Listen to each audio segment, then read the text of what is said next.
Patibong ni Bong.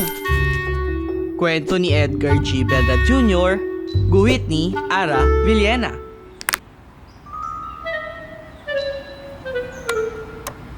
May matinding problema si Bong. Tila mayroong nilalang na kumakain ng mga tanim niya sa hardin. Naisip niyang huliin ito. Naghanda siya ng patibong gamit ang rampa at gulong. 1, 2, 3, gulong!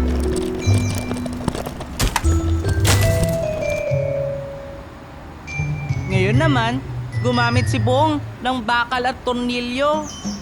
Inabangan niya ang nilalang at saka bumilang.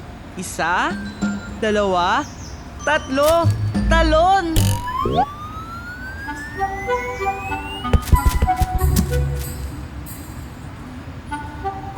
Hindi sumuko si Bong. Gumawa ulit siya ng patibong gamit naman ng tali at gunting. 1, 2, 3, gupit!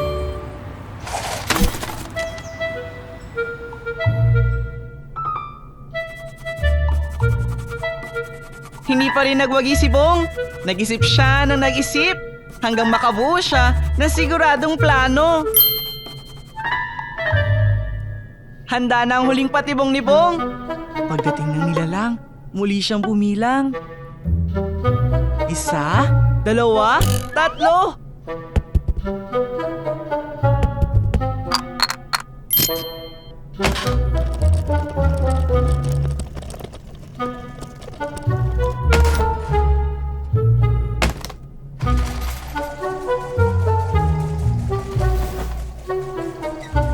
Huli ka!